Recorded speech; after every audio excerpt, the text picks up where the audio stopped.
Hello every one. എല്ലാവരും ഉപേക്ഷിച്ച, എല്ലാവരും ഇഗ്നോർ ചെയ്ത ഒരു സബ്ജക്റ്റാണ് നമ്മളുള്ളത്.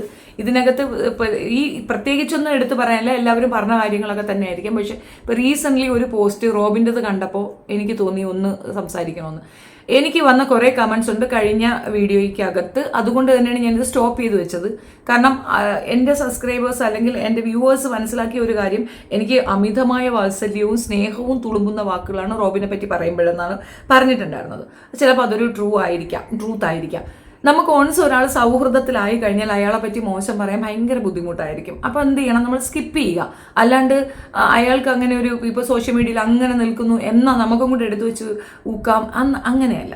നമുക്ക് വിമർശനം തീർച്ചയായിട്ടും ഉണ്ടാവും. ഒരു വ്യക്തി ഒരു രീതിയിൽ അല്ലെങ്കിൽ നമുക്ക് ഇഷ്ടപ്പെടാത്ത ഒരു രീതിയിലേക്ക് പോയി കഴിഞ്ഞ് നമ്മൾ അതെടുത്ത് വെച്ച് വിമർശിക്കും എന്നതിനപ്പുറം സൗഹൃദങ്ങൾ എപ്പോഴും നിലനിർത്തുന്നത് ഞാൻ ഇഷ്ടപ്പെടുന്ന ഒരു കാര്യമാണ്. സോ അത് വെച്ച് നോക്കുമ്പം റോബിൻ എൻ്റെ നല്ല സുഹൃത്താണ്, എനിക്ക് ഇഷ്ടമാണ് അവനെ. അപ്പോൾ അതുകൊണ്ട് തന്നെ അയാളോടൊരു ഫേവർ എനിക്ക് ഉണ്ടാകും.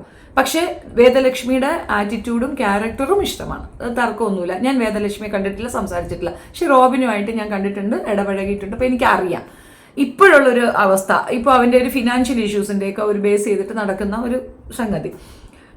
ഓഫ് കോഴ്സ് ഈ രണ്ട് ഭാഗത്തും നല്ല രീതിയിൽ തെറ്റുകളുണ്ട്, രണ്ട് ഭാഗത്തും ന്യായവുമുണ്ട്. പക്ഷെ അത് എങ്ങനെ അവതരിപ്പിക്കുന്നു എന്ന ടൈം അനുസരിച്ചിട്ടായിരിക്കും ആക്സെപ്റ്റൻസ് കിട്ടുക. പെട്ടെന്നൊരു ദിവസം 3 പേര് വന്നിരുന്ന് പറയണു. അതിൽ വേദലക്ഷ്മിയുടെ പ്രസൻസ് ആണ് എനിക്ക് ഭയങ്കരമായിട്ട് അതിശയം തോന്നുന്നത്. ഈ പറയുന്ന 2 പേർക്കെതിരെയും കേസുകളും പ്രോബ്ലംസും ഒക്കെ ഉണ്ട്. ഈ റോബിന്റെ പേർക്ക് ഇങ്ങനത്തെ ഒരു വൾഗർ കേസുകളൊന്നും ഇതുവരെ രജിസ്റ്റർ ചെയ്യപ്പെട്ടിട്ടുമില്ല. അങ്ങനെയുള്ളൊരു വ്യക്തിയുമായിട്ട് റോബിൻ എന്തിനു ഫ്രണ്ട്ഷിപ്പ് വെച്ചു എന്നുള്ളത് ഒരു ക്വസ്റ്റ്യനാണ്. പക്ഷേ പേപ്പട്ടി പേയാട് പോലുള്ളവരെ അവന് സുഹൃത്താക്കി വെക്കേണ്ട ഒരു ഗതികേട് ഉണ്ടായിരുന്നു മുൻപ്. കാരണം ഈ ഒരു ഫീൽഡിൽ നിലനിൽക്കണമെങ്കിൽ അവരുടെ ഒന്നും ക്യാരക്ടർ ഒന്നും നോക്കാതെ ആ പ്രൊഫഷനെ ചൂസ് ചെയ്യണം. പേപ്പട്ടി പേയാട് നല്ലൊരു ഫോട്ടോഗ്രാഫറാണ്. സോ അയാളെ സൗഹൃദത്തിൽ വെച്ചിരുന്നു. പക്ഷെ അവനെ വെച്ച് ഏറ്റവും കൂടുതൽ ഉപയോഗിച്ചത് പേപ്പട്ടി പേയാടാണെന്ന് പറയും. ഇപ്പോൾ പേപ്പട്ടി പേയാട് നല്ലവനും, ഇപ്പോഴും തന്നെ 2 പെണ്ണുങ്ങളെ ഇവിടെ തിരുവനന്തപുരത്ത് തന്നെ ഉപദ്രവിച്ച അവൻ നല്ലവനും, റോബിൻ മോശപ്പെട്ടവനും ആകുന്ന ഒരു സിനാരിയോ കാണുന്നുണ്ട്. റോബിൻ ആണെങ്കിൽ തിരിച്ചു കൊടുത്തു എന്നുള്ള ഡോക്യുമെന്റ് കൊണ്ട് നടക്കുന്നുണ്ട്. ഇവരാണെങ്കിൽ സമ്മതിച്ചു കൊടുക്കാൻ തയ്യാറുമല്ല. ഞങ്ങൾക്ക് കിട്ടിയിട്ടില്ല, ഞങ്ങൾ നിയമപരമായിട്ട് പോകുന്നു. റോബിൻ പോലീസ് സ്റ്റേഷനിൽ ചെന്നാൽ അവർ പോലീസ് സ്റ്റേഷനിൽ പോകത്തില്ലെന്ന്, ഡയറക്റ്റ് കോടതിയിലേക്ക് പോകുള്ളെന്ന്. എന്ത് വിഡ്ഢിത്തങ്ങളാണ് പറയണത്. വേദലക്ഷ്മിക്കും അത്ര ബോധമില്ലേ? നിങ്ങൾ കോടതിയിൽ പോയാലും ഇതിന്റെ ഇൻഫർമേഷൻ റിപ്പോർട്ട് തയ്യാറാക്കാൻ പോലീസുകാരുടെ അടുത്ത് തന്നെ പറയും. പോലീസുകാർ കൊടുക്കുന്ന രേഖ അനുസരിച്ചിട്ടായിരിക്കും മുൻപോട്ടുള്ള നിയമ നടപടികൾ നടത്തുക. അല്ല ഡയറക്റ്റ് കോർട്ടിലേക്ക് ചെന്ന കോടതി എന്നാ പിടിച്ചോ ഞാൻ എടുത്തേ എന്നല്ലല്ലോ പറയുക. അപ്പോൾ കോടതി പോകുന്നതിന് മുമ്പ് നിങ്ങൾ പോലീസ് സ്റ്റേഷനിൽ പോകുന്നത് നല്ലൊരു എവിഡൻസ് അല്ലേ? അപ്പോൾ അവിടെ കോംപ്രമൈസ് ചെയ്തായിരിക്കും വിടുകയെന്ന്. മാക്സിമം തമ്മിൽ തല്ലാതിരിക്കാനും കേസ് ഇങ്ങനെ പോകാതിരിക്കാനും ആ ഒരു ട്രബിൾ ഒഴിവാക്കാനും വേണ്ടിയിട്ട് നിങ്ങൾ പരസ്പരം പൈസ കൊടുത്ത് ധാരണയാകൂ എന്ന് പോലീസ് സ്റ്റേഷനിൽ നടപടി ഉണ്ടാകുന്നത് സ്വാഭാവികമല്ലേ? നിങ്ങൾക്ക് എന്താ പോലീസ് സ്റ്റേഷനിൽ പോകാൻ അത്ര ബുദ്ധിമുട്ട്? ഇനി ഇതിനകത്തുള്ള ഒരു ഡൗട്ട് ഇപ്പോഴും ഞാൻ പറയുന്നു, ഇനി റോബിൻ അനുകൂലിച്ചെന്ന് പറഞ്ഞുകൊണ്ട് വരാതിരിക്കുക. അയാളുടെ രാഷ്ട്രീയം എനിക്ക് ഇഷ്ടമില്ല എന്നതിനപ്പുറം എനിക്ക് റോബിനോട് യാതൊരു ബുദ്ധിമുട്ടുമില്ല. അയാൾ പറയുന്ന കാര്യങ്ങൾ ചില കാര്യങ്ങളൊക്കെ മാനിപ്പുലേഷൻ ആണ് എന്നുള്ള രീതിയിൽ ഞാൻ തന്നെ വീഡിയോ ചെയ്തിട്ടുമുണ്ട്. അപ്പോൾ ഇനി ഇതിന്റെ പേരിൽ ഇനി അയ്യോ ഷെഫീന ബീവി റോബിനെ വെളുപ്പിക്കാൻ വന്നതെന്ന് പറഞ്ഞാൽ അയാൾ ഓൾറെഡി വെളുത്തിരിക്കുകയാണ്. ഇനി ഞാൻ അതിനെ വെളുപ്പിക്കേണ്ട ആവശ്യമൊന്നുമില്ല. ആരതിയെ ടാർഗറ്റ് ചെയ്യുന്നു. എന്തിനാണ് ആരതിയെ ടാർഗറ്റ് ചെയ്യുന്നത്? അവർ പേഴ്സണലി പ്രോബ്ലം ഉണ്ടെങ്കിൽ അവൾ വന്ന് പറയട്ടെ. അവൾക്ക് അങ്ങനെ ഒരു ബുദ്ധിമുട്ടുണ്ടെങ്കിൽ അവൾ പുറത്ത് വന്ന് പറഞ്ഞാൽ തീർന്നു. പലരുടെയും ഒരു സിമ്പത്തറ്റിക് ഇതാണ്, ആരതിക്ക് എന്ത് ചെയ്യും, ആ പെണ്ണു പെട്ടു, കഷ്ടം, ദിൽഷ രക്ഷപ്പെട്ടു, കഷ്ടം. എന്താണ് നിങ്ങൾ ഉദ്ദേശിക്കുന്നത്? അവന്റെ കയ്യിരിക്കുന്ന ഡിഗ്രി ഉണ്ടല്ലോ, അത് മാത്രം പോരെ? അവൻ എത്ര കോടിക്കണക്കിന് രൂപ കടം ഉണ്ടാക്കിയാൽ ആ ഒരൊറ്റ ഡിഗ്രിയാണ് വാല്യൂ. അവൻ ഏതെങ്കിലും ഒരു ഹോസ്പിറ്റലിൽ ജോയിൻ ആയി കഴിഞ്ഞാൽ വിത്തിൻ സെക്കൻഡ് crore rupees അവന്റെ പേർക്ക് ലോൺ എടുത്ത് അതവന് സോൾവ് ചെയ്യാൻ പറ്റും. എത്രയോ ഈസി ആയിട്ട് അവൻ ആ പ്രോബ്ലംസ് പരിഹരിക്കാൻ പറ്റും. അവൻ ജോലിക്ക് പോകാൻ തയ്യാറാകാത്തത് കൊണ്ടല്ലേ, പ്രത്യേകിച്ച് ഡോക്ടർ ജോലിക്ക് അവൻ പോകാൻ തയ്യാറാകാത്തത് കൊണ്ടാണ് അവന് ഈ ട്രബിൾ വരുന്നത്. അവൻ ഇതൊരു പാഷനാണ്, സിനിമ, രാഷ്ട്രീയം, ഇമാതിരിയൊക്കെ നടക്കാനായിരിക്കും പുള്ളിക്ക് താല്പര്യം. ഈ ചിലരുടെ പേരൻസിന്റെ നിർബന്ധം കൊണ്ടാണ് ചില പ്രൊഫഷൻസ് ചൂസ് ചെയ്യുന്നത്. ഒരിക്കലും ചെയ്യാൻ പാടില്ലാത്തൊരു കാര്യമാണ്. കുട്ടികൾക്ക് എന്ത് താല്പര്യമോ അത് പഠിപ്പിച്ചിരുന്നെങ്കിൽ ആ കുഞ്ഞുങ്ങൾ അതും കൊണ്ട് മുൻപോട്ട് പോയേനെ. പേരൻസിന്റെ ഇഷ്ടപ്രകാരം ഡോക്ടർ ആവാൻ പോയി അവസാനം ഡോക്ടറായി ഈ നിലയിലേക്ക് അവൻ അധപ്പതിക്കുന്നു എന്നുള്ളതാണ്. സ്വന്തം ക്യാരക്ടർ നഷ്ടപ്പെടുന്ന രീതിയിലുള്ള സൗഹൃദങ്ങൾ കീപ്പ് ചെയ്യാൻ പാടില്ലെന്ന് ഡോക്ടർ റോബിന് പറഞ്ഞു കൊടുക്കാനും ആരും ഉണ്ടായിട്ടുണ്ടാവത്തില്ല. അതായിരിക്കാം ഏതായാലും അമ്മയൊക്കെ മരിച്ചു, ഒരുപാട് ട്രബിളൊക്കെ ആയിട്ട് നിൽക്കുന്ന ഒരു പയ്യൻ സത്യത്തെ ഒറ്റയ്ക്ക് അവിടെ നിന്നിങ്ങനെ ബണ്ടിൽ ഓഫ് പേപ്പറും കൊണ്ട് നിൽക്കുന്നുണ്ട്. അപ്പം പാവം തോന്നി. എന്തിനാണ് നിങ്ങളിങ്ങനെ ആക്രമിക്കുന്നതെന്ന് എനിക്ക് മനസ്സിലാവുന്നില്ല. ഒരു പരിധി വരെ നമ്മളുടെ വിജയം, നമ്മൾ നല്ല രീതിയിൽ ജീവിക്കുന്നത് കാണുമ്പോൾ ഉണ്ടാകുന്ന ചിലരുടെ കണ്ണുകിഴപ്പാണ് ഒരു പരിധി വരെ മനുഷ്യരെ ഉപദ്രവിക്കുന്നതെന്ന് തോന്നിയിട്ടുണ്ട്. റോബിന്റെ കാര്യത്തിലും വ്യത്യസ്തമായിട്ടൊന്നുമില്ല, അത് തന്നെയാണ് സംഭവിക്കുന്നതെന്ന് എനിക്ക് തോന്നിയിട്ടുള്ളത്. പിന്നെ റോബിൻ ചെയ്ത മിസ്റ്റേക്ക് എന്തെന്ന് പറഞ്ഞു കഴിഞ്ഞാൽ 4 കൊപ്പം നിൽക്കാൻ വേണ്ടിയിട്ട് കടം വാങ്ങിച്ച് ചിലവാക്കാൻ തുടങ്ങി. അനാവശ്യമായ ധൂർത്ത്, ആർഭാടം ഇത് സ്റ്റോപ്പ് ചെയ്തിട്ടില്ലെങ്കിൽ ഭാവിയിലും റോബിൻ വിഷമിക്കേണ്ടി വരുമെന്നുള്ളതാണ്.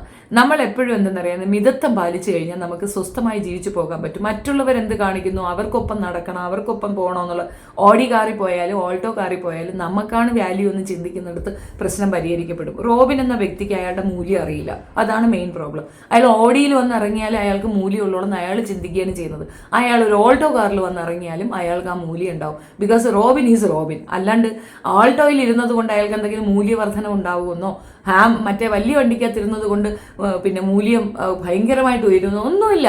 ഏത് വണ്ടിയിലിരുന്നാലും നിങ്ങൾക്കാണ് വാല്യൂ എന്നുള്ളത് പറഞ്ഞു കൊടുക്കാൻ പറ്റും കുട്ടിക്ക് ആരും ഇല്ലെന്ന് തോന്നുന്നു.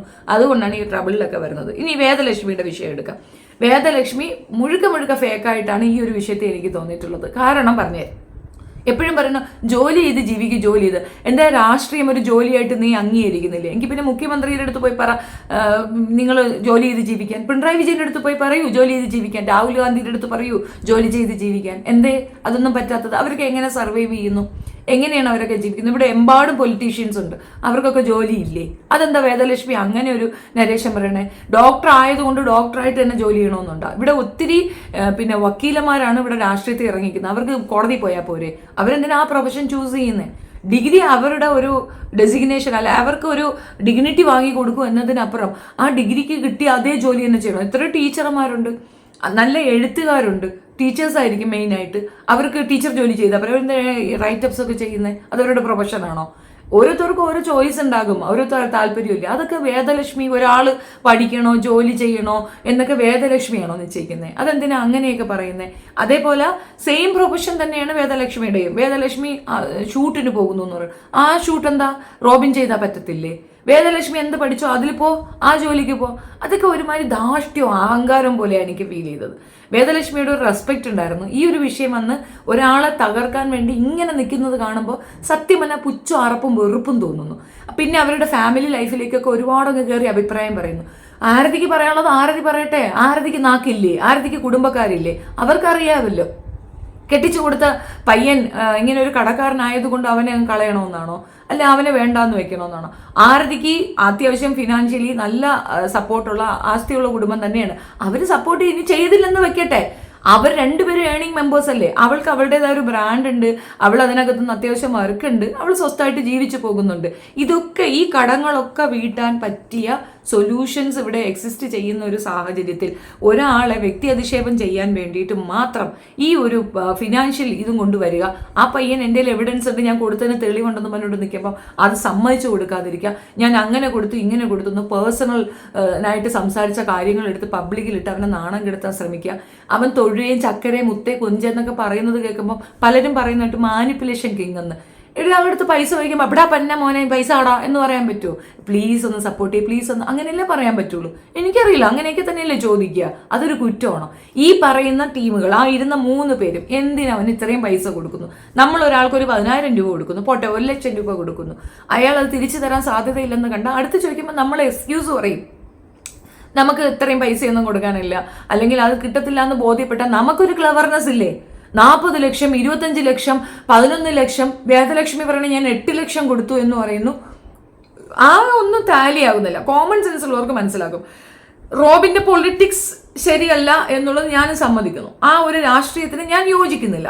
ആ ഒരൊറ്റ കാരണം കൊണ്ട് ഒരു വ്യക്തിയെ അടിച്ചാക്ഷേപിക്കുകയും അടിച്ചൊതുക്കുകയും ചെയ്യാൻ ശ്രമിക്കുമ്പോൾ തോറ്റുപോകുന്നത് ഇപ്പുറത്ത് നിൽക്കുന്നവരാണ്. നിങ്ങൾ ആശയം കൊണ്ടടിക്കൂ, അയാളുടെ രാഷ്ട്രീയത്തിലുള്ള തെറ്റുകുറ്റങ്ങൾ വിളിച്ചു പറയും. അതൊരു ന്യായമായ സംവാദമാണ്. അല്ലാതെ അയാളുടെ പേഴ്സണൽ സാധനം എടുത്ത് വെച്ച് പേഴ്സണൽ ഗ്രഡ്ജ് ഒന്നുകൊണ്ട് മാത്രം ഒരു വ്യക്തിയെ തകർക്കാൻ ഒരു പറ്റം ആൾക്കാർ ഇറങ്ങി നിൽക്കുന്നതായിട്ടാണ് എനിക്ക് മനസ്സിലായത്. ഇതിനകത്ത് റോബിന്റെ ഒരു വീഡിയോ വന്നിട്ടുണ്ട്, അതിനകത്ത് കുറച്ച് കാര്യങ്ങൾ പറയുന്നുണ്ട്, ഞാനതിവിടെ ചേർത്ത് വയ്ക്കാം. എല്ലാവരും നമസ്കാരം. ഞാൻ ഡോക്ടർ അബിൻ ആകാശൻ. സോ ഇന്ന് ഓഗസ്റ്റ് 15 രാവിലെ 10 മണിയാണ് സമയം. കഴിഞ്ഞ 1-2 ദിവസമായിട്ട് ഞാൻ കുറച്ച് സൈലന്റ് ആയിട്ടാണ് ഇരുന്നത്. കാരണം വേദലക്ഷ്മി അബിൽദേവ് എന്തൊക്കെയാണ് ചെയ്യുന്നതെന്ന് ഒബ്സർവ് ചെയ്യായിരുന്നു. സോ നിങ്ങളെ കള്ളത്തരങ്ങൾ കറക്റ്റ് ആയിട്ട് ഞാൻ ഈ വീഡിയോയിൽ ഞാൻ പൊളിച്ചടുക്കി തരാം. ഓക്കെ, ഇതിൽ കൂടി എനിക്കൊന്നും ചെയ്യാനില്ല. ഓക്കെ, വ്യക്തമായിട്ടുള്ള എവിഡൻസുകൾ ഞാൻ കാണിച്ച് നിങ്ങൾ കാണിച്ചിട്ടുള്ള ഈ കള്ളത്തരം ഞാൻ പൊളിച്ചടുക്കി തരാം. വേദലക്ഷ്മി കഴിഞ്ഞ ഒരു സ്റ്റോറി ഇട്ടിട്ടുണ്ടായിരുന്നു, ഒരു സ്ക്രീൻഷോട്ട് ഒക്കെ വെച്ചിട്ട് ഒരു ജിപേന്റെ സംഭവം ഇട്ടിട്ടുണ്ടായിരുന്നു, ഒരു ട്രാൻസാക്ഷൻ ഡീറ്റെയിൽസ്. അത് ഫേക്ക് ആണ്, അത് ക്രിയേറ്റഡ് ആണ്, അങ്ങനെ ഒരു സംഭവമേ ഇല്ല. കാരണം ഞാൻ എന്റെ ട്രാൻസാക്ഷൻ ഡീറ്റെയിൽസ് എല്ലാം കൂടെ പിൻ ചെയ്ത് ഞാൻ ഒരു ഡ്രൈവിലാക്കി ഞാൻ സ്റ്റോറിയും കാര്യങ്ങളൊക്കെ ചെയ്തിട്ടുണ്ടായിരുന്നു. അതിൽ നിന്ന് എടുത്ത 1-2 സ്ക്രീൻഷോട്ടുകൾ എടുത്തിട്ടാണ് അത് ഫേക്ക് ആണ് എന്നുള്ള രീതിയിൽ നിങ്ങൾ കാണിക്കാൻ വേണ്ടി ശ്രമിച്ചത്. പക്ഷേ അത് നിങ്ങൾക്ക് അബദ്ധമായിട്ട് നിങ്ങൾക്ക് ഇപ്പോൾ വന്നിട്ടുള്ളൂ. കാരണം ഇതിൽ വെൽ എക്സ്പ്ലെയിൻഡ് ആയിട്ട് ആരാണ് ആ ഫണ്ട് തന്നത്, ആ ഫണ്ട് നിങ്ങൾക്ക് ട്രാൻസ്ഫർ ചെയ്ത് തന്നത് ഹരിപ്പാടുള്ള എന്റെ സുഹൃത്തായിട്ടുള്ള പ്രവീൺ എന്ന് പറഞ്ഞ വ്യക്തിയുടെ അക്കൗണ്ടിൽ നിന്നാണ്. ആ കംപ്ലീറ്റ് പ്രവീണുമായിട്ടുള്ള എന്റെ ചാറ്റും അബിൽദേവുമായിട്ട് അത് കഴിഞ്ഞ ട്രാൻസാക്ഷന്റെ ചാറ്റും കംപ്ലീറ്റ് സാധനങ്ങൾ ഞാൻ ഈ വീഡിയോയിൽ ഇൻക്ലൂഡ് ചെയ്യുന്നതായിരിക്കും. അതിൽ ആ വീഡിയോയിൽ ഞാൻ എക്സ്പ്ലെയിൻ ചെയ്ത് പറയും, each and every chat explain ചെയ്ത് ഞാൻ ആ പറഞ്ഞ ട്രാൻസാക്ഷൻ ഡീറ്റെയിൽസും കറക്റ്റ് ആയിട്ട് ഞാൻ നിങ്ങൾക്ക് കാണിച്ചു തരാം. അപ്പം ഞാൻ പറഞ്ഞില്ല നിങ്ങളുടെ അടുത്ത് ഇവർ എന്റെ അടുത്ത് പോലീസ് സ്റ്റേഷനിൽ വരെയോ, ഞാൻ എന്തുകൊണ്ട് ലീഗലി പോയതായിട്ട് ഇവർ എന്റെ അടുത്ത് ഈ പറഞ്ഞ ലീഗലി വരെയോ അല്ലെങ്കിൽ നേരിട്ട് കണ്ട് ഇതേപോലെ ഒരു സ്ഥലത്ത് ഇരുന്ന് പ്രസ് മീറ്റിൽ അങ്ങനെ സംസാരിച്ച് ഇവിടെ കള്ളത്തങ്ങൾ പൊളിക്കും. ഒറ്റ കാര്യം, സീക്രട്ട് ഏജന്റ് വരെ വീഡിയോ ചെയ്യുന്നത് കണ്ടായിരുന്നു. ഓക്കെ, ഇന്നലെ രാത്രി അതിൽ വ്യക്തമായിട്ട് പറഞ്ഞത് ഈ 2 സ്ക്രീൻഷോട്ടും ഈ ട്രാൻസാക്ഷൻ ഡീറ്റെയിൽസും ഫേക്ക് ആണെന്നുള്ള രീതിയിൽ അത് അബിലുമായിട്ട് ക്രോസ് ചെക്ക് ചെയ്തപ്പോൾ അങ്ങനെ ഒരു ട്രാൻസാക്ഷനെ വന്നിട്ടില്ല, അങ്ങനെ ഒരു സംഭവമേ ഇല്ല എന്നുള്ള രീതി പറയുന്നുണ്ടായിരുന്നു. ഓക്കെ, ശരിയാണ്, എനിക്ക് HDFC ബാങ്ക് അക്കൗണ്ടേ ഉള്ളൂ, പഞ്ചാബ് നാഷണൽ ബാങ്കേ ഉള്ളൂ. പക്ഷേ എന്റെ സുഹൃത്തായിട്ടുള്ള ഹരിപ്പാടുള്ള പ്രവീൺ എന്ന് പറഞ്ഞ ബ്രദറാണ് ഈ പറഞ്ഞ അബിൽദേവിന്റെ അക്കൗണ്ടിലേക്ക് ജിപേ ചെയ്ത് കൊടുത്തതും അക്കൗണ്ട് ട്രാൻസാക്ഷൻ ചെയ്ത് കൊടുത്തതും. അതിനുള്ള കംപ്ലീറ്റ് എവിഡൻസ് ഞാൻ ഈ വീഡിയോയിൽ ഇൻക്ലൂഡ് ചെയ്യുന്നതായിരിക്കും. നിങ്ങൾ ഓരോരുത്തരായിട്ട് ഇതെല്ലാം കാണണം. ഇതിലോടുകൂടി നിങ്ങൾക്ക് കുറച്ചെങ്കിലും വിവരം ബോധമുള്ള ആൾക്കാരാണെങ്കിൽ നിങ്ങൾക്ക് ഇതിൽ എന്താണ് സത്യം എന്നുള്ളത് നിങ്ങൾക്ക് തിരിച്ചറിയാൻ പറ്റും. Okay, thank you. ഇത് വേദലക്ഷ്മിയുടെ ഇൻസ്റ്റാഗ്രാം സ്റ്റോറിയാണ്. ഈ ട്രാൻസാക്ഷൻ, ഈ ജിപേ ട്രാൻസാക്ഷൻ ഫേക്ക് ആണ്, ഇത് ക്രിയേറ്റഡ് ആണെന്നാണ് പുള്ളിക്കാരി അവകാശപ്പെടുന്നത്. ഇത് അനന്തുവിന്റെ സ്റ്റോറിയാണ്. അതിനെപ്പറ്റിയുള്ള പുള്ളിക്കാരിയുടെ പ്രൊഫൈൽ ഞാൻ സ്ക്രീൻ റെക്കോർഡ് ചെയ്തിട്ടുണ്ട്. അപ്പം അതിനകത്ത് ഈ ഒരു ട്രാൻസാക്ഷനെ പറ്റിയുള്ള സ്റ്റോറി മെൻഷൻ ചെയ്തിരിക്കുന്നത് ഞാൻ നിങ്ങൾക്ക് കാണിച്ചു തരാം. ഒന്ന് ചെക്ക് ചെയ്യൂ. ഓക്കെ, താണ്ട അതിൽ ഈ പറഞ്ഞ ട്രാൻസാക്ഷനെ പറ്റി അതിൽ പുള്ളിക്കാരി മെൻഷൻ ചെയ്തിട്ടുണ്ട്. അതിൽ പറഞ്ഞ കാര്യങ്ങൾ നിങ്ങൾക്ക് വായിച്ചു നോക്കാവുന്നതാണ്. അപ്പൊ നിങ്ങൾ എല്ലാവരും വേദലക്ഷ്മിയുടെ ആ ജിപേ ട്രാൻസാക്ഷനെ പറ്റി പറയുന്ന കാര്യങ്ങൾ കണ്ടല്ലോ. ഇനി അടുത്തത് നമ്മുടെ സായി കൃഷ്ണ സീക്രട്ട് ഏജന്റിനെ ഇതിനെപ്പറ്റി എന്താണ് പറയാനുള്ളത് എന്നുള്ളത് വ്യക്തമായിട്ട് നമുക്കൊന്ന് നോക്കാം. ഓക്കെ, പുറം രാജ്യങ്ങൾ നമ്മൾ ട്രാവൽ ചെയ്യുമ്പോൾ നമ്മൾ നോട്ടും ചില്ലറ കോയിനെ കൈ കാണുന്നത് ഫുൾ ഗൂഗിൾ പേ ഓൺലൈൻ ട്രാൻസാക്ഷൻ ആണ്. അങ്ങനെയുള്ള എനിക്ക് ഈ ഒരു സ്ക്രീൻഷോട്ട് കണ്ടപ്പോൾ ഞാൻ സത്യം പറഞ്ഞ് ഞെട്ടിപ്പോയി. റോബിനെ ടു ഫ്രം റോബിൻ രാധാകൃഷ്ണൻ എങ്ങനെ വരും? 2 എന്ന് മാത്രമായിരിക്കും, മനസ്സിലായോ? 2 ഫ്രം എന്ന് എവിടെയും വരില്ല. അല്ലെങ്കിൽ ഇത് വരില്ല, 2 ഫ്രം വരില്ല. ഞാൻ മാത്രമല്ല, റോബിൻ രാധാകൃഷ്ണൻ എന്നാണെങ്കിൽ മുകളിൽ F എന്നല്ല 6 വരിക. ഇതുണ്ട്, ഇതിന് മുകളിൽ 6 ഇത് F എന്നാണ്, മനസ്സിലായില്ലേ? ഇത് വേറെ സ്ക്രീൻഷോട്ട്. ഇത് 1 ലക്ഷം രൂപേന്റെ, ഇത് 75,000 രൂപേന്റെ. ഒന്ന് 1 ലക്ഷത്തിന്റെ ട്രാൻസാക്ഷൻ ആണ്, ഒന്ന് 75,000 ട്രാൻസാക്ഷൻ ആണ്. ഒന്ന് 15 മാർച്ചിന് നടന്നതാണ്, മറ്റത് 13 മാർച്ചിന് നടന്നതാണ്. ഈ 2 സ്ക്രീൻഷോട്ടിലും 2 ഫ്രം റോബിൻ രാധാകൃഷ്ണൻ എന്ന് പറഞ്ഞിട്ട് F, രണ്ടിലും F അല്ലേ, F എന്ന് പറഞ്ഞിട്ടാണ് വന്നിട്ടുള്ളത്. മനസ്സിലായോ? ഇതിന്റെ പേര് സായി കൃഷ്ണൻ ആണ് കാണിക്കുന്നതെന്നുണ്ടെങ്കിൽ S ആണ് അവിടെ കളിക്കുക, സ്നേഹ എന്നാണെങ്കിൽ S കാണിക്കുക, അശ്വിൻ ആണെങ്കിൽ A എന്നാണ് കാണിക്കുക. 2 ഫ്രം റോബിൻ രാധാകൃഷ്ണൻ എങ്ങനെ F കാണിക്കുള്ളൂ? That's not possible. ഇനി അതും പോട്ടെ, ഇനി അടിയിലേക്ക് വരുമ്പോൾ അപ്പുറത്തെ ടൂല് കിടക്കുന്നത് അബിൽദേവ് കെ, അടിയിൽ അബിൽദേവ് കെ ആണ് ഇതിൽ ടൂല് കിടക്കുന്നത്. അബിലിനെ വിളിച്ച് ഞാൻ ഈ ഡേറ്റിൽ അബിലിന് പൈസ വന്നിട്ടുണ്ടോ എന്ന് ചോദിച്ചു. അബിൽ പറഞ്ഞു ഈ ഡേറ്റിൽ എനിക്ക് പൈസ വന്നിട്ടില്ല. മനസ്സിലായോ? ഈ ടൈമിൽ എനിക്ക് പൈസ വന്നിട്ടില്ല. പിന്നെ അബിൽദേവിൻ്റെ പൈസ വരുമ്പോൾ അത് അബിൽദേവിൻ്റെ വൈഫിൻ്റെ പേര് കാണിക്കുക. അബിൽദേവിൻ്റെ ഗൂഗിൾ പേക്ക് പൈസ വരികയാണെങ്കിൽ അതിൽ വൈഫിൻ്റെ പേര് കാണിച്ചിട്ടാണ് ഈ സാധനങ്ങൾ വരിക. അപ്പോൾ അത് പോട്ടെ, ഇപ്പോൾ 2 അബിലിന് കാണിച്ചു. പക്ഷേ ഇവിടെ 2 ഫ്രം മുകളിൽ റോബിൻ രാധാകൃഷ്ണൻ, അടിയിൽ 2 അബിൽ ഫ്രം പ്രവീൺ പി.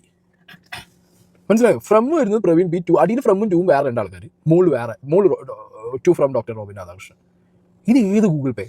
എനിക്ക് ഒരു പിടുത്തം കിട്ടില്ല. ഇത് ഈ സാധനം തന്നെയാണ് ഇന്നലെ ലക്ഷ്മി എടുത്ത് സ്റ്റോറി ഇട്ടത്. ഓക്കെ, ലക്ഷ്മി ഇന്നലെ സ്റ്റോറി ഇട്ടിട്ടുണ്ടായിരുന്നു. ഞാനിത് ഇന്നലെ രാത്രി കണ്ട പാടെ ഞാൻ ആലോചിച്ച് അബിൽദേവിനെ വിളിച്ച് ഞാൻ ക്രോസ് ചെക്ക് ചെയ്തു. നിങ്ങളെല്ലാവരും വ്യക്തമായിട്ട് സീക്രട്ട് ഏജന്റ് ആയിട്ടുള്ള സായി കൃഷ്ണയുടെ വീഡിയോ കണ്ടല്ലോ. അതിനകത്ത് സായി പറയുന്നുണ്ട്, ആ 2 ജിപേ ട്രാൻസാക്ഷൻ സ്ക്രീൻഷോട്ട് എടുത്ത് കാണിക്കുന്നുണ്ട്. അതിനകത്ത് പ്രവീൺ എന്ന് പറഞ്ഞൊരു വ്യക്തിയുടെ അക്കൗണ്ടിൽ നിന്നാണ് അബിൽദേവിന് ഫണ്ട് പോയിരിക്കുന്നത്. അതിനകത്ത് എന്റെ പേര് മെൻഷൻ ചെയ്തിട്ടുണ്ട്. ഓക്കെ, ഇതിനെപ്പറ്റി അബിൽദേവിന്റെ അടുത്ത് ക്രോസ് ചെക്ക് ചെയ്ത് ചോദിച്ചപ്പോൾ അങ്ങനെ ഒരു സംഭവമേ ഇല്ല, അങ്ങനെ ഒരു ട്രാൻസാക്ഷനേ ഇല്ല എന്ന് വ്യക്തമായിട്ട് സായി ഇതിൽ പറയുന്നത് നിങ്ങൾ കേട്ടല്ലോ. അതെടുത്ത് ഈ പറഞ്ഞ കണക്ക് വേദലക്ഷ്മി സ്റ്റാറ്റസ് സ്റ്റോറി ഇട്ടേക്കുന്നതും സായി പറയുന്നത് നിങ്ങൾ കേട്ടിട്ടുണ്ടല്ലോ. ഓക്കെ, ഇനിയാണ് ഞാൻ എവിഡൻസുകൾ ഞാൻ കാണിക്കാൻ പോകുന്നത്. ഇനി ഞാൻ കുറച്ച് സ്ക്രീൻ റെക്കോർഡും കാര്യങ്ങളും ഞാൻ അയച്ചു തരാം. ഇത് നിങ്ങളൊന്ന് കണ്ടു നോക്കുക. Okay, thank you. ഇത് ഹരിപ്പാടുള്ള എൻ്റെ സുഹൃത്തായിട്ടുള്ള പ്രവീൺ ചേട്ടൻ്റെ എൻ്റെ വാട്സ്ആപ്പ് ചാറ്റാണ്. അതിനകത്ത് മാർച്ച് 13 അബിൽദേവിൻ്റെ അക്കൗണ്ട് ഡീറ്റെയിൽസ് അയച്ചു കൊടുക്കുന്നുണ്ട്. ആ ജിപേ നമ്പറും കൂടെ എന്തായാലും ഇട്ടേരാ. ഇത് പ്രവീൺ ചേട്ടൻ്റെ വോയിസ് ആണ്, ജിപേ നമ്പർ ആവശ്യപ്പെട്ട്. സോ പുള്ളിക്കാരൻ ട്രാൻസ്ഫർ ചെയ്തിട്ടുള്ള ട്രാൻസാക്ഷൻ സ്ലിപ്പാണ് ഈ സ്ക്രീൻ റെക്കോർഡിൽ കാണിക്കുന്നത്. ഓക്കെ, പുള്ളിക്കാരൻ എനിക്ക് വേണ്ടി അബിൽദേവിൻ്റെ അക്കൗണ്ടിലേക്ക് പുള്ളിക്കാരൻ്റെ SBI അക്കൗണ്ടിൽ നിന്നും ട്രാൻസ്ഫർ ചെയ്തതിൻ്റെ ചാറ്റാണ് ഇപ്പോൾ കാണിച്ചിരിക്കുന്നത്. മാർച്ച് 13 പുള്ളിക്കാരൻ അക്കൗണ്ട് ഡീറ്റെയിൽസ് ഞാൻ അയച്ചു കൊടുത്തു. പ്രവീൺ ചേട്ടൻ്റെ അക്കൗണ്ടിൽ നിന്നും 1 ലക്ഷം രൂപ SBI അക്കൗണ്ടിൽ നിന്നും എനിക്ക് വേണ്ടി അബിൽദേവിൻ്റെ അക്കൗണ്ടിലേക്ക് ട്രാൻസ്ഫർ ചെയ്തു. ഇത് മാർച്ച് 15 അബിൽ എന്നെ വിളിച്ചതിന്റെ സ്ക്രീൻഷോട്ട് ഞാൻ വന്നിട്ട് പ്രവീൺ ചേട്ടൻ അയച്ചു കൊടുത്തിരിക്കുന്നതാണ്. 2 ലക്ഷം അബിൽദേവ് എഴുതിയിട്ടുണ്ട്, അർജന്റാണ് എഴുതിയിട്ടുണ്ട്. 75,000 രൂപ പ്രവീൺ ചേട്ടൻ്റെ SBI അക്കൗണ്ടിൽ നിന്നും അബിലിന് 75,000 രൂപ അയച്ചു കൊടുത്തതിന്റെ സ്ക്രീൻഷോട്ടാണ് നിങ്ങൾ സ്ക്രീൻ റെക്കോർഡിൽ കണ്ടിരിക്കുന്നത്. അടുത്തത് 25,000 രൂപ പ്രവീൺ ചേട്ടൻ്റെ കമ്പനി അക്കൗണ്ടിൽ നിന്നും ധനലക്ഷ്മി ബാങ്കിൽ നിന്ന് 25,000 രൂപ ട്രാൻസ്ഫർ ചെയ്ത് കൊടുത്തതിന്റെ സ്ലിപ്പാണിത്. അത് കഴിഞ്ഞ ശേഷം ചേട്ടാ ഞാനിത് അബിലിന് ഫോർവേഡ് ചെയ്ത് കൊടുത്തിട്ടുണ്ട് എന്ന് പറഞ്ഞിട്ട് അബിലും ഞാനുമായിട്ടുള്ള ചാറ്റിൽ 1 ലക്ഷം ട്രാൻസ്ഫർ ചെയ്തു. 75,000 + 25,000 കാര്യമാണ് ഇതിൽ മെൻഷൻ ചെയ്തിരിക്കുന്നത്. ഓക്കെ, ഇത് മാർച്ച് 18 ബുധനാഴ്ച പ്രവീൺ ചേട്ടൻ്റെ SBI അക്കൗണ്ടിൽ നിന്നും അബിലിൻ്റെ അക്കൗണ്ടിലേക്ക് 1 ലക്ഷം രൂപ ട്രാൻസ്ഫർ ചെയ്ത് കൊടുത്തതിൻ്റെ ഡീറ്റെയിൽസ് ആണ് ഈ സ്ക്രീൻ റെക്കോർഡിൽ കാണുന്നത്. അതിൽ മുകളിൽ എൻ്റെ പേരും എന്ത് ചെയ്തിട്ടുണ്ട്, അതിൽ മെൻഷൻ ചെയ്തിട്ടുണ്ട്. ഓക്കെ, സോ നിങ്ങൾ ചാറ്റ് കണ്ടല്ലോ, ഞാനും പ്രവീൺ ചേട്ടനുമായിട്ടുള്ള. അതിൻ്റെ അകത്ത് അബിൽ ദേവന് അയച്ചു കൊടുത്തിരിക്കുന്ന ട്രാൻസാക്ഷൻ ഡീറ്റെയിൽസ് വ്യക്തമായിട്ട് ഞാൻ സ്ക്രീൻ റെക്കോർഡ് ചെയ്താണ് ഞാൻ അയച്ചിരിക്കുന്നത്. AI ജനറേറ്റഡ് ഒന്നുമല്ല, സ്ക്രീൻ റെക്കോർഡ് ചെയ്താണ് ഞാൻ അതിനകത്ത് അയച്ചിരിക്കുന്നത്. ഓക്കെ, അടുത്തതെന്ന് പറയുന്നത് ഇത് റിലേറ്റഡ് ആയിട്ടുള്ള ഞാനും അബിൽ ദേവും തമ്മിലുള്ള ചാറ്റിന്റെ വാട്സ്ആപ്പ് ചാറ്റിന്റെ സ്ക്രീൻ റെക്കോർഡാണ് ഞാൻ നിങ്ങൾക്ക് കാണിച്ചു തരാൻ പോകുന്നത്. Okay, thank you. ഇത് ഞാനും അബിൽ ദേവും തമ്മിലുള്ള വാട്സ്ആപ്പ് ചാറ്റിന്റെ സ്ക്രീൻ റെക്കോർഡാണ്. ഇതിൽ മാർച്ച് 12 പുള്ളിക്കാൻ്റെ അക്കൗണ്ട് ഡീറ്റെയിൽസ് എനിക്ക് അയച്ചിരുന്നു. ഞാനത് ബെനിഫിഷ്യറി ആഡ് ചെയ്യുന്നു. ആ ബെനിഫിഷ്യറി ആഡ് ചെയ്തതിൻ്റെ ഡീറ്റെയിൽസ് ആണ് ഈ കാണുന്നത്. അത് കഴിഞ്ഞതിന് ശേഷം മാർച്ച് 13 പുള്ളിക്കാൻ 1 ലക്ഷം രൂപ ട്രാൻസ്ഫർ ചെയ്ത് കൊടുക്കുന്നു. ആ 1 ലക്ഷം രൂപ ട്രാൻസ്ഫർ ചെയ്ത് കൊടുത്തതിൻ്റെ റെസിപ്റ്റാണ് ഈ കാണുന്നത്. ഓക്കെ, പുള്ളിക്കാൻ ICICI ബാങ്കിലേക്ക് 1 ലക്ഷം രൂപ ട്രാൻസ്ഫർ ചെയ്തതിൻ്റെ റെസിപ്റ്റ് വളരെ ട്രാൻസ്ഫർ എന്ന് ഞാൻ മെസ്സേജ് ചെയ്തിട്ടുണ്ട്. അത് കഴിഞ്ഞ ശേഷം ബ്രോ കിട്ടിയോ എന്ന് ചെക്ക് ചെയ്യണമെന്ന് മെസ്സേജ് ചെയ്തു. പുള്ളിക്കാരൻ നോക്കട്ടെ എന്ന് പുള്ളിക്കാരൻ പറഞ്ഞിട്ടുണ്ട്. അത് കഴിഞ്ഞ ശേഷം 1 lakh ട്രാൻസ്ഫർ, ബാലൻസ് 5 lakhs എന്ന് മെൻഷൻ ചെയ്തിട്ടുണ്ട്. അത് കഴിഞ്ഞ ശേഷം പുള്ളിക്കാരൻ GPay നമ്പർ ഞാൻ ചോദിക്കുന്നു. ഇത് പ്രവീൺ ചേട്ടൻ അബിൽ ദേവന് അയച്ചു കൊടുത്ത നിങ്ങൾ കണ്ട ആ ട്രാൻസാക്ഷൻ റെസിപ്റ്റാണ് ഈ കാണുന്നത്. അബിൽ ദേവൻ ഞാൻ അയച്ചു കൊടുത്തിരിക്കുന്നു, SBI ബാങ്കിൽ നിന്ന് അയച്ചു കൊടുത്തിരിക്കുന്നത് 1 lakh ട്രാൻസ്ഫർ എന്ന് പറഞ്ഞ് ടോട്ടൽ 2 lakhs. ഇനി പ്രവീൺ ചേട്ടൻ്റെ വോയിസ് 14 അബിൽ ദേവിന് അയച്ചു കൊടുത്ത് ഫോർവേഡ് ചെയ്ത് നിങ്ങൾ കേട്ട് നോക്കും. അബിൽ ബ്രോ എന്ന് പറയുന്ന ആ ഒരു അക്കൗണ്ട് തന്നിരുന്നല്ലോ, അപ്പോൾ ഇന്നലെ ഇട്ടിരുന്നു. അപ്പോൾ നമ്മളും ട്രാൻസാക്ഷൻ ഒരു ലിമിറ്റ് നമുക്ക് ഉണ്ട്, അപ്പോൾ അതിനനുസരിച്ചാണ് നിങ്ങൾക്ക് ചെയ്തു തരുന്നത്. അപ്പോൾ ഇന്നിപ്പം ഇന്നത്തെ നടക്കില്ല. അപ്പോൾ നാളെയും മറ്റന്നാളുമായിട്ട് നിങ്ങൾ പറഞ്ഞ എമൗണ്ട് ഇട്ട് തരാൻ പറ്റും. നാളെ ഈവനിങ്ങോടുകൂടി 2 ഇട്ട് തരാം. പിന്നെ തിങ്കളാഴ്ച, കാരണം ഇനിയിപ്പം തിങ്കളാഴ്ച ആണെന്നുണ്ടെങ്കിൽ നമുക്ക് ഓഫീസിൽ നിന്ന് തന്നെ ചെയ്യിക്കാതെ. ഇനിയിപ്പോൾ നാളത്തെ ഇനി ക്യാഷ് കൊണ്ട് CDM ഇട്ട് അവിടുന്ന് ഫോർവേഡ് ചെയ്യിക്കാം. അത് 2 അക്കൗണ്ടിൽ നിന്നായിട്ട് ഒന്ന് വീതം 1 ലക്ഷം വീതം ഇട്ട് പിന്നെ 2 ലക്ഷം രൂപ നാളെ തരാൻ പറ്റും. ഇത് ഹരിപ്പാടുള്ള എൻ്റെ സുഹൃത്തായിട്ടുള്ള പ്രവീൺ ചേട്ടൻ്റെ വോയിസ് ആണ് ഞാൻ അബിൽ ദേവൻ ഫോർവേഡ് ചെയ്ത് കൊടുത്തത്. അതിലെല്ലാ ഡീറ്റെയിൽസും മെൻഷൻ ചെയ്തിട്ടുണ്ട്. ഇതാണ് 75,000 രൂപ വീണ്ടും പ്രവീൺ ചേട്ടൻ്റെ അക്കൗണ്ടിൽ നിന്നും അബിൽ ദേവൻ അയച്ചു കൊടുത്തേക്കുന്ന ട്രാൻസാക്ഷൻ സ്ലിപ്പ്. ഇത് പ്രവീൺ ചേട്ടൻ്റെ കമ്പനി അക്കൗണ്ടിൽ നിന്നും 25,000 രൂപ അബിൽ ദേവൻ അയച്ചു കൊടുത്തേക്കുന്നതിൻ്റെ സ്ലിപ്പ്. ഇപ്പോൾ 75 കൂടെ ചേർത്ത് 1 ലക്ഷം രൂപ വീണ്ടും എന്ത് ചെയ്തിട്ടുണ്ട്, പുള്ളിക്കാൻ ട്രാൻസ്ഫർ ചെയ്തിട്ടുണ്ട്. അത് കഴിഞ്ഞതിന് ശേഷം ഇത് അബിൽ ദേവൻ്റെ GPay നമ്പർ ഞാൻ മേടിച്ചിട്ട് എൻ്റെ അക്കൗണ്ടിൽ നിന്നും ഇത് ഞാൻ ട്രാൻസ്ഫർ ചെയ്ത് കൊടുത്തതിൻ്റെ മാർച്ച് 16 ഞാൻ ട്രാൻസ്ഫർ ചെയ്ത് കൊടുത്തതിൻ്റെ ഡീറ്റെയിൽസ് ആണ്. അതിൽ ഓരോ റെസിപ്റ്റ് ഞാനത് സ്ക്രീൻ റെക്കോർഡ് കാണിച്ചു തരാം. ഓക്കെ, സോ ഇതിനകത്ത് ഓക്കെ ഒന്ന് ഓപ്പൺ ചെയ്തോട്ടെ. 50,000 രൂപ ട്രാൻസ്ഫർ ചെയ്തു, 25,000 രൂപ. ഇതെല്ലാം എൻ്റെ അക്കൗണ്ടിൽ നിന്ന് അബിൽ ദേവൻ ആ സമയത്ത് ഞാൻ ട്രാൻസ്ഫർ ചെയ്ത് കൊടുത്തതിൻ്റെ ട്രാൻസാക്ഷൻ ഡീറ്റെയിൽസ് ആണ് ഈ കാണിക്കുന്നത്. ഇത് മാർച്ച് 16 നടക്കുന്നതാണ്. ഓക്കെ, ബാലൻസ് 2,10,000 രൂപ. ഞാൻ വീണ്ടും എമൗണ്ട് 1,10,000 രൂപ എൻ്റെ അക്കൗണ്ടിൽ നിന്ന് ഞാൻ പുള്ളിക്കാരൻ ട്രാൻസ്ഫർ ചെയ്ത് കൊടുത്തു. ഓക്കെ, അതിൻ്റെ സ്ലിപ്പ് ഞാൻ ഇട്ടിട്ടുണ്ട്. ഓക്കെ, അല്ല അതിൻ്റെ റെസിപ്റ്റാണിത്. ഓക്കെ, അപ്പോൾ bro 5 lakhs transferred, balance 1 lakh. Okay, 5 ലക്ഷം രൂപ ട്രാൻസ്ഫർ ചെയ്ത് കൊടുത്തു, ബാലൻസ് 1 ലക്ഷം രൂപ എന്നതിൽ വ്യക്തമായിട്ട് മെൻഷൻ ചെയ്തിട്ടുണ്ട്. അടുത്തെന്ന് പറയുന്നത് വീണ്ടും കാശിൻ്റെ കാര്യം ചോദിക്കുന്ന അബിൽ ദേവ്. ഇത് പ്രവീൺ ചേട്ടൻ്റെ അക്കൗണ്ടിൽ നിന്ന് മാർച്ച് 18 പ്രവീൺ ചേട്ടൻ്റെ SBI അക്കൗണ്ടിൽ നിന്നും അബിൽ ദേവിനെ ട്രാൻസ്ഫർ ചെയ്ത് കൊടുത്ത വീണ്ടും 1 ലക്ഷം രൂപ. ഓക്കെ, 1 ലക്ഷം രൂപയാണ് ഈ കാണുന്നത്. ഓക്കെ, വീണ്ടും ട്രാൻസ്ഫർ ചെയ്ത് കൊടുത്ത 1 ലക്ഷം രൂപ. നിങ്ങൾക്ക് എവിഡൻസ് കിട്ടിയല്ലോ. അതിൻ്റെ അകത്ത് ഞാനും അബിൽ ദേവും തമ്മിലുള്ള വാട്സ്ആപ്പ് ചാറ്റിന്റെ സ്ക്രീൻ റെക്കോർഡും എൻ്റെ സുഹൃത്തായിട്ടുള്ള ഹരിപ്പാടുള്ള പ്രവീൺ ചേട്ടനും ഞാനും തമ്മിലുള്ള ചാറ്റിന്റെ സ്ക്രീൻ റെക്കോർഡാണ് ഞാൻ ഇതിൽ അറ്റാച്ച് ചെയ്തിരിക്കുന്നത്. അതിൻ്റെ അകത്ത് കംപ്ലീറ്റ് ട്രാൻസാക്ഷൻ ഡീറ്റെയിൽസ് ഞാൻ ഇതിൻ്റെ അകത്ത് അറ്റാച്ച് ചെയ്തിട്ടുണ്ട്. നിങ്ങൾക്ക് എല്ലാവർക്കും ക്രോസ് ചെക്ക് ചെയ്യാം, ഒരു പ്രശ്നമില്ല. ഓക്കെ, അപ്പോൾ എന്തിന്റെ അടിസ്ഥാനത്തിലാണ് ലക്ഷ്മി ആ പറഞ്ഞ ട്രാൻസാക്ഷൻ ഫേക്ക് ആണ്, അങ്ങനെ ഒരു ട്രാൻസാക്ഷനെ ഇല്ലാതെ AI ജനറേറ്റർ ആണെന്ന് പറഞ്ഞ് ആൾക്കാർ മാനിപ്പുലേറ്റ് ചെയ്തത്? രണ്ടാമത്തെ കാര്യം, എനിക്ക് സായി കൃഷ്ണ സീക്രട്ടേഴ്സിന്റെ അടുത്താണ് ഒരു ചോദ്യം ചോദിക്കേണ്ടത്. എന്തിന്റെ അടിസ്ഥാനത്തിൽ എന്റെ നമ്പർ ഉണ്ടല്ലോ, ഒരു പ്രാവശ്യം എന്നെ വിളിച്ചിട്ട് ബ്രോ ഇതിന്റെ സത്യാവസ്ഥ എന്താണെന്ന് ക്രോസ് ചെക്ക് ചെയ്യാനാണ് പറഞ്ഞിട്ട് എൻ്റെ അടുത്ത് ചോദിച്ചോ? ഇല്ലല്ലോ. നീ അവിടെ അബിൽ ദേവിന്റെ അടുത്ത് ചോദിച്ചപ്പോൾ അങ്ങനെ ഒരു ഫണ്ടേ വന്നിട്ടില്ല, ആ ഡേറ്റിൽ അങ്ങനെ ഒരു ട്രാൻസാക്ഷനെ ഇല്ലാന്ന് എന്ത് ചെയ്തു നീ പറയുന്നുണ്ടായിരുന്നു. ഓക്കെ, ഇത് പ്രവീൺ ചേട്ടൻ എനിക്ക് വേണ്ടി അബിൽ ദേവന്റെ അക്കൗണ്ടിലേക്ക് ട്രാൻസാക്ഷൻ ചെയ്തതിന്റെ സ്ലിപ്സ് ആണ് ഇതിൽ നിങ്ങൾ കാണുന്നത്. മനസ്സിലായില്ലേ? ഓക്കെ, അപ്പോൾ എനിക്ക് സായിരത്ത് ചോദിക്കേണ്ട ഒറ്റ ചോദ്യമുള്ളൂ, എന്തിന്റെ അടിസ്ഥാനത്തിൽ? കുറച്ച് ഉളുപ്പുണ്ടാണ് നിനക്ക്, ഉളുപ്പ്. നിനക്ക് എന്നെ വിളിച്ച് ചോദിച്ചൂടെ? നീ ഒരു പ്രാവശ്യം എന്റെ ചോദിച്ചാൽ ഞാൻ ഈ ഡീറ്റെയിൽസ് ഞാൻ നിനക്ക് അയച്ചിട്ടില്ലേ? പിന്നെ എനിക്ക് അബിൽ ദേവന്റെ അടുത്ത് വേദലക്ഷ്മിയുടെ അടുത്ത് ചോദിക്കേണ്ട ഒറ്റ കാര്യമുള്ളൂ, നിങ്ങളെ കള്ളങ്ങൾ ഓരോന്നായിട്ട് പൊളിഞ്ഞോണ്ടിരിക്കുകയല്ലേ?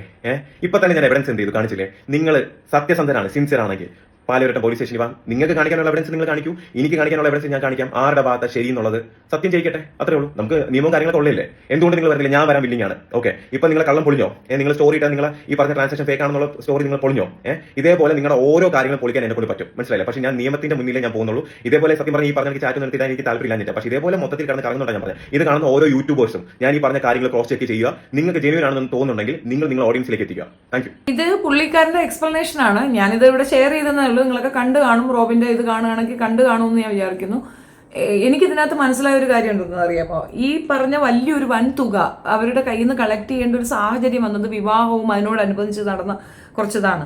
അപ്പം ആർഭാടവും ദൂർത്തും ഒക്കെ പുള്ളിക്കുണ്ട്, അതൊന്നും തർക്കമില്ല. Okay, agreed. പക്ഷേ വേദലക്ഷ്മി എന്തിനാണ് ഇതിനിടയിൽ ഇത്രയും പൈസ കൊടുത്തേ? ഒരു സുഹൃത്തിനെ കണ്ട ഉടനെ വേദയ്ക്ക് എന്തിനാ ഇത്രയും പൈസ കൊടുക്കണമെന്ന് തോന്നി? അത് കൊടുക്കണമെന്ന് തോന്നിയത് ട്രസ്റ്റബിൾ ആയിട്ട് പുള്ളിക്കാരൻ തിരിച്ചു തരും എന്നുള്ള വാക്ക് പറഞ്ഞത് കൊണ്ടാണ്. ഓക്കെ, പബ്ലിക്ക് വന്ന് പറഞ്ഞു, ഇനി ആ പൈസ ചോദിച്ചു കഴിഞ്ഞാൽ അയാൾ തരും. സ്റ്റേഷനിൽ പോയി പറഞ്ഞാലും അയാൾ ആ പൈസ തന്നേ പറ്റുള്ളൂ. ഫിനാൻസ്, അതായത് പൈസ നമ്മൾ അങ്ങോട്ടും ഇങ്ങോട്ടും 10,000-ന് മുകളിലുള്ള തുക പോയി കഴിഞ്ഞാൽ സിവിൽ കേസ് ഒന്നും പോകണ്ട. കേസിന് പോയി കഴിഞ്ഞാൽ കിട്ടുമെന്നുള്ള ഒരു ഉറപ്പാണ്. കേസ് എന്ന് പറയുമ്പോൾ ഹാജരാകണം, അതിന്റെ എക്സ്പ്ലനേഷൻ കൊടുക്കണം, എന്തിനു കൊടുത്തു എന്ന് കൊടുക്കണം, അങ്ങനെ കുറച്ച് കാണുമെങ്കിലും പൈസ കൊടുത്ത് സെറ്റിൽ ചെയ്യാനേ കോടതിയും പറയുള്ളൂ. അപ്പോൾ ആ ക്യാഷ് കിട്ടും. കോടതിക്ക് പോയ എക്സ്പെൻസ് അതിന്റെ അതും കൊടുക്കേണ്ടി വരും, ആ നഷ്ടപരിഹാരവും കൊടുക്കേണ്ടി വരും. സോ എനിവേ ഇത് കിട്ടാവുന്ന ചാൻസ് ഉള്ള ഒരു സാധനമാണ്. കേസ് കൊടുക്കാം, ഞാൻ കേസ് കൊടുത്തിട്ടുണ്ട്. അതിനിങ്ങനെ പേഴ്സണലി ഇങ്ങനെയായിട്ട് കുത്തേണ്ട കാര്യം എന്താ?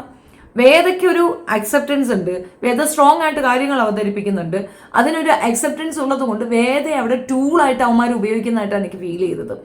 ആൻഡ് ഈ പൈസ റോബിന് കൊടുത്ത പൈസ വേദയ്ക്ക് കൊടുത്തിരിക്കുന്നത് ഇവരാണെന്നാണ് എനിക്ക് തോന്നുന്നത്. അതുകൊണ്ടാണ് വേദയ്ക്ക് അവരെ കൂടെ ഇങ്ങനെ മിണ്ടാതിരിക്കേണ്ടി വന്നത്. അവനവന് പറയാനുള്ളത് അവനവൻ പറയുക. കൂട്ടം കൂടി നിന്ന് ഒരാളെ ആക്രമിക്കുമ്പോൾ അത് നാളെ നിനക്കും വരാം. ഈ പറഞ്ഞ അവന്മാര് ഇതേപോലെ ചാറ്റ് ഹിസ്റ്ററി നിന്റെ സാധനവും അവന്മാരെ കയ്യിലുണ്ടാകും. നാളെ നിനക്ക് കിട്ടും. ഇതേ പണി കിട്ടിയില്ലെങ്കിൽ എഴുതി വെച്ചോ. നമ്മൾ ഒരാളെ തൊലയ്ക്കണമെന്ന് വിചാരിച്ചുകൊണ്ട് ഇറങ്ങിക്കഴിഞ്ഞാൽ ആ തൊലയ്ക്കിൽ ദൈവം കണ്ടുകൊണ്ട് നിൽക്കുക എന്നുള്ളത് മനസ്സിലാക്കണം. ആ ചെറുക്കൻ അങ്ങനെ ഒറ്റപ്പെട്ട് ആ ഭ്രാന്ത് കയറി നിൽക്കുന്നത്. എന്തിനാണ് അതിനായിട്ട് ആക്രമിക്കുന്നത്? നിങ്ങൾക്ക് പണം കിട്ടാനുണ്ടെങ്കിൽ അവൻ പറയുന്നിടത്ത് ചെല്ലൂ, അവൻ തരും. കുറെ ഡിലേ വന്നു പോയി, ഓക്കെ, ഇറ്റ്സ് ക്വൈറ്റ് ഹാപ്പൻ, അത്രയല്ലേ ഉള്ളൂ. അവന്റെ ആ ഒരു സാമ്രാജ്യം തകർക്കാൻ കുറെ നാളുണ്ട് നിങ്ങൾ അവന്റെയൊക്കെ പിറകെ നടക്കുന്നില്ല. നാണമില്ലെന്ന് എനിക്ക് ചോദിക്കാനുള്ളൂ. ആ കുട്ടിക്ക് കപ്പോ കിട്ടിയില്ല. നമ്മളൊരു ബിഗ് ബോസിൽ പാർട്ടിസിപ്പേറ്റ് ചെയ്ത് കഴിഞ്ഞാൽ, ഒരു റിയാലിറ്റി ഷോയിൽ പാർട്ടിസിപ്പേറ്റ് ചെയ്ത് കഴിഞ്ഞാൽ അതിന്റെ വിന്നർ ആണോ അല്ലയോ എന്നുള്ളതിന് ഉപരം അയാളുടെ യഥാർത്ഥ വിന്നിങ് പോയിന്റ് എവിടെയെന്ന് വെച്ചാൽ ജനം അയാൾ അംഗീകരിക്കുന്നുണ്ടോ ഇല്ലോ എന്നിടത്താണ്. അയാൾക്ക് നല്ല രീതിയിലുള്ള ഫാൻ ഫെയിം ഉണ്ട്, അത്രയും വിശ്വസിക്കുന്ന മനുഷ്യരുണ്ട് അയാൾക്കൊപ്പം. അവർ നിങ്ങൾ ഇനിയിപ്പോൾ എന്ത് വാഴയെന്ന് പറഞ്ഞാൽ അയാൾ വിശ്വസിക്കും. അവൻ്റെ പേർക്കൊരു ക്രൈം ഇല്ല, അവനൊരു ക്രിമിനൽ അല്ല, അവൻ മറ്റൊരു രീതിയിലുള്ള മണി സ്കാം. അത് ഈ പറയുന്ന രീതിയിൽ ആരെടുത്തും അവൻ വിസ തട്ടിപ്പോ അല്ലെങ്കിൽ വേറെ എന്തെങ്കിലും ഒന്നും അല്ലല്ലോ. അവന്റെ ആവശ്യങ്ങൾക്ക് അവൻ ചോദിക്കുന്നത്, പേഴ്സണലായിട്ട് അവന്റെ പ്രോബ്ലത്തിന് അവൻ ചോദിക്കുന്നതാണ്. ഞാൻ അവിടെ പോകുന്നു, ഞാൻ ഇവിടെ പോകുന്നു, എനിക്ക് അത് ചെയ്യാൻ പറ്റും, ഇത് ചെയ്യാൻ പറ്റും. ഇത് അവൻ ആരൊക്കെ കൊടുക്കുന്ന പ്രതീക്ഷകളാണ്. അക്കോർഡിംഗിലി അവൻ നിങ്ങളോട് പറയണം. ഒരു പക്ഷേ ഈ രാഷ്ട്രീയത്തിൽ ചേർന്നത് പോലും അങ്ങനെ എവിടെന്നെങ്കിലും പൈസ കിട്ടുമെന്ന് വിചാരിച്ചിട്ടായിരിക്കും, വാങ്ങിയിട്ടും ഉണ്ടാകാം. അങ്ങനെ അല്ലാണ്ട് ഏതെങ്കിലും ഈ വൃത്തികെട്ട പാർട്ടിയിൽ പോയി ചേരുവോ? ഈ പാർട്ടിയിൽ ചേരണമെങ്കിൽ പണം കിട്ടിയാലേ ചേരാൻ പറ്റുള്ളൂ. അല്ലാതെ കോമൺ സെൻസ് ഉള്ള ബോധം ബുദ്ധിയുള്ളവർക്ക് ഇങ്ങനെ ഒരു വർഗീയ പാർട്ടി പോയി ചേരാൻ തോന്നുന്നു. അവൻ തന്നെ പറയുന്നുണ്ട് ഒരു വർഗീയ പാർട്ടിയാണെന്ന്. അയാൾക്കത് അറിയാമായിരുന്നു. ഇപ്പൊ അവൻ പോയി ഈ സെക്രട്ടേറിയറ്റ് പഠിക്കലൊക്കെ കിടന്ന് കാണിക്കുന്നത് അതിന്റെ ഒരു നന്ദിയാണ്. അത് ചെയ്തേ പറ്റുള്ളൂ. പൊളിറ്റിക്സിൽ ഇറങ്ങുമ്പോൾ പണം വാങ്ങിച്ചിട്ട് പൊളിറ്റിക്സിൽ ഇറങ്ങി അതിനകത്ത് പാർട്ടിസിപ്പേറ്റ് ചെയ്യേണ്ടി വരും. ആ പയ്യനെ കൊണ്ട് പറ്റുന്ന പണിയല്ല അത്. ആ ഇലക്ഷന് നിന്നത് തന്നെ വലിയ കാര്യമാണ്. ഇനി കൂടുതൽ എന്നെ കൊണ്ട് ഒക്കത്തില്ല, അവൻ സ്കിപ്പായിട്ട് അവന്റെ തൊഴിലും കൊണ്ട് അവൻ മുൻപോട്ട് പോകുന്നതായിരിക്കും ഏറ്റവും ബെറ്റർ ഓപ്ഷൻ. പിന്നെ പൊടിയുടെ കാര്യം, ആരതിയുടെ കയ്യിൽ നല്ല ഇതുണ്ട്. ഭർത്താവ് ഇങ്ങനെ പോകുന്ന സമയത്ത് അത് കൃത്യമായി പറഞ്ഞില്ലെങ്കിൽ ഒരു 5-6 ദിവസം മാറി എന്ന് അവൻ ശരിയായിക്കോളും. ഈ കൂടെ നിൽക്കുന്നത് കൊണ്ടാണ് ഈ പ്രശ്നം വരുന്നത്. നമ്മൾ പറഞ്ഞു കൊടുക്കേണ്ട രീതിയിൽ പറഞ്ഞു കൊടുക്കുക, ആളുകളെ കൊണ്ട് പറയിപ്പിക്കുക, അത് കൃത്യമായി അവനിക്ക് മനസ്സിലാക്കി കൊടുക്കുക. ഇങ്ങനെ ദൂർത്ത് കാണിച്ച് ജീവിക്കണമെന്ന് എന്താ നിർബന്ധം? ആദ്യം തന്നെ ഈ വാടകയ്ക്കൊക്കെ വണ്ടി എടുത്തിട്ടുള്ള ഈ കൂത്തുകൾ സ്റ്റോപ്പ് ചെയ്യിക്കുക. നമുക്കുണ്ടെങ്കിൽ പോയാൽ പോരെ, എന്തിനാ ഇപ്പൊ റെന്റൽ? ഒരു എമർജൻസി ഇത് നമ്മളൊരു റെന്റ് ഹോം എടുക്കുന്നത് പോലെയാണോ ഇങ്ങനെ വണ്ടികൾ റെന്റിന് എടുക്കുന്നത്? ഇപ്പൊ ഊബർ ബുക്ക് ചെയ്ത് അങ്ങോട്ടും ഇങ്ങോട്ടും പോവാല്ല. നിങ്ങൾ ഊബറിൽ പോയി ആരെങ്കിലും പിടിച്ച് മിഴുങ്ങുമോ? അനാവശ്യമായിട്ടുള്ള ഒരു തോന്നലാണ്. നമ്മൾ എന്തോ സംഭവമാണെന്ന് കാണിക്കാൻ വേണ്ടിയിട്ട്. നിങ്ങൾക്കുള്ള സ്പേസ് നിങ്ങൾക്ക് രണ്ടാൾക്കും അറിയില്ല. അതുകൊണ്ടാണ് നിങ്ങൾ ഇങ്ങനെ ഒരുമാതിരിയൊക്കെ കാണിക്കണമെന്ന് എനിക്ക് മനസ്സിലായത്. ഇതിനകത്ത് വേദലക്ഷ്മി വെറുതെയാണ് ആവശ്യമില്ലാതെ അവനവൻ്റെ പേര് ചീത്തയാക്കാനാണ് ഇതിനകത്ത് ഇറങ്ങിയിരിക്കുന്നത്. നിങ്ങൾ ഇവനെ അങ്ങ് എക്സ്പോസ് ചെയ്തു എന്ന് പറയുന്നു. റോബിനെ എക്സ്പോസ് ചെയ്ത പോലെ ഒത്തിരി പേര് വീഡിയോയും ചെയ്യുന്നുണ്ട്. എന്ത് എക്സ്പോസ്? അവൻ കടം വാങ്ങിയിട്ടുണ്ട്, അവന് ബാധ്യതകളുണ്ട്, ബുദ്ധിമുട്ടുണ്ട്. അമ്മയുടെ അസുഖത്തോടനുബന്ധിച്ചിട്ട് അവനിക്ക് കടം വാങ്ങിക്കേണ്ടി വന്നിട്ടുണ്ട്. തീർച്ചയായിട്ടും ഉണ്ട്. അവൻ വാങ്ങി, അതിനിപ്പോൾ എന്താ? തിരിച്ചു കൊടുക്കും. കഴിഞ്ഞില്ലേ? ഇനി തിരിച്ചു കൊടുക്കുന്നില്ല എന്നുണ്ടെങ്കിൽ നിങ്ങൾ പറയുന്നത് ഓക്കെ, കൊടുത്തില്ല, ടൈം ഡിലേ ആയി, ശരി. അപ്പം നിങ്ങളിപ്പോൾ ചെയ്തത് ആ രീതിയിലാണെങ്കിൽ ഓക്കെ. അതിനപ്പുറം അവൻ്റെ പേഴ്സണൽ ലൈഫിനെ അതിനകത്ത് വലിച്ചെടുക്കുക, ആരതി ശരിയല്ലെന്ന് പറയുക, അല്ലെങ്കിൽ ആരതി അവനും തമ്മിൽ പ്രോബ്ലം ഉണ്ടെന്ന് പറയുക, അവളെ കഴുത്തി കുത്തിപ്പിടിച്ചു, അതൊക്കെ അവളെ പ്രശ്നമല്ലേ? അവൾ വന്ന് പറയട്ടെ. അവൾക്ക് നാക്കുണ്ടോ? അവൾക്ക് ചാനലുണ്ടല്ലോ, അവൾ അതിൽ കൂടെ പറയും. പറയുമ്പോൾ കേട്ടാൽ പോരെ. ഇല്ലാത്ത തേർഡ് പേഴ്സൺ കണ്ടിട്ട് ഇപ്പോൾ ഒരു പ്രശ്നമില്ലാതെ അവർ ഒന്നിച്ച് നിൽക്കുന്ന, നിരന്തരം അവന് വേണ്ടി കമന്റ് ഇടുന്ന ഒരു പെൺകുട്ടി അവർക്കിടയിൽ പ്രോബ്ലം ഉണ്ടാക്കി മാറ്റി നിർത്തേണ്ട കാര്യം എന്തുവാ? അവൻ അങ്ങനെ ഒരു വ്യക്തിയാണ് എന്നുണ്ടെങ്കിൽ അവൾക്ക് നിൽക്കാൻ പറ്റുന്നതിന് ഒരു ലിമിറ്റ് ഉണ്ടാകും, ഒരു ടൈം പീരീഡ് ഉണ്ടാകും. പിന്നെ പലരുടെയും കമന്റ്സ് ഞാൻ കണ്ടിട്ടുണ്ടായിരുന്നു, ആരതി ഡിസിഷൻ റോങ് ആയിരുന്നു. ഞാനും ചിന്തിച്ചിട്ടുണ്ട്. പക്ഷെ ഒന്ന് ഓർത്ത് നോക്ക്, അവന്റെ ഫാമിലി ബാക്ക്ഗ്രൗണ്ട് അവൾ നോക്കിയിട്ടുണ്ട്, അവന്റെ പിതാവ് നോക്കിയിട്ടുണ്ടാവത്തില്ലേ? സെക്കൻഡ് തിങ്, അവൻ ഒരു ഡോക്ടർ അല്ലേ? ആ ഒരു സർട്ടിഫിക്കറ്റ് അത്രയും വാലിഡ് അല്ലേ? അപ്പൊ ആ പെൺകുട്ടിക്ക് ആ ഉറപ്പുണ്ടായിരിക്കാം.